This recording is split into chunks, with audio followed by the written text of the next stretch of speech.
কোয়ার্টিস্ট, আমার ছেলেমেয়েরা, আমার বোন, আমার ভাগ্নি, তারা যে প্রতিক্রিয়া দেখিয়েছে, আমি অনেক রাত্রে 2টা 3টার সময় বলেছি, একজন মানুষকে যদি নিজের পরিবারের সদস্য মনে না করে, তাহলে এমন রিয়াকশন ক্যামেরার সামনে আসে না।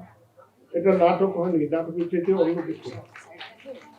এবং সাধারণ দর্শক আপনারা দেখেছেন যে এটাকে কি বলবো, আমার আসলে ভাষণে আমি দেখতে দেখতে এবং দর্শকদের কমেন্ট পড়তে পড়তে এক পর্যায়ে আমি গ্রুপে লিখেছি যে আমি কিন্তু দেখা বন্ধ করে দিলাম, কারণ আমি আর নিতে পারছি না।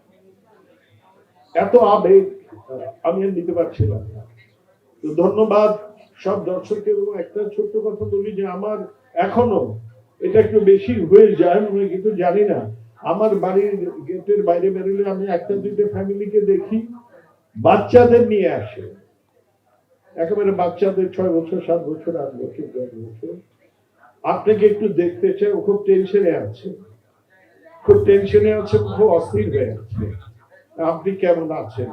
আমরা বলেছি যে না, উনি কিন্তু চলে যান নাই বা উনি মারা যান নাই, আপনাকে একটু দেখতে চাই। আমি কিন্তু জড়িয়ে ধরে বলি, ছবি তুলি যে বাবা এটা কিন্তু নাটক, সত্য ঘটনা নাই। দেখো আমি কিন্তু একেবারেই সুস্থ, আমি কাজ করছি এবং আমার বিভিন্ন জায়গায় যে ইন্টারভিউ, সেটা আমার দেশে শুধু না, সারা পৃথিবীতে বাংলা ভাষাভাষী যারা আছে, বিভিন্ন শ্রেণীর দর্শক তো আছেই, কিন্তু এই বয়সী এই জেনারেশন এই নাটকের মাধ্যমে বাংলা নাটকের সাথে বাংলা সংস্কৃতির সাথে যে যুক্ত হয়েছে, আমি প্রথমত মোস্তফা কামাল রাজকে শুধু ধন্যবাদ দেব না, নাট্যকার হিসেবে এবং পরিচালক হিসেবে সে একটা ঐতিহাসিক দায়িত্ব পালন করেছে এবং এটা ইতিহাসে ডেফিনেটলি লেখা থাকবে যে যেই স্বকীয়তা, যে ঐতিহ্য আমরা হারিয়ে ফেলেছিলাম আরো 2 যুগ আগে, এই নাটকের মাধ্যমে সেটা ফিরে এসেছে। এই জেনারেশন এই নাটকের মাধ্যমে সারা বিশ্বে বাংলা সংস্কৃতি, আমাদের স্বকীয়তা, আমাদের ঐতিহ্যের সাথে আবার যুক্ত হয়েছে, এটা নিশ্চয়ই আপনারাও দেখেছেন।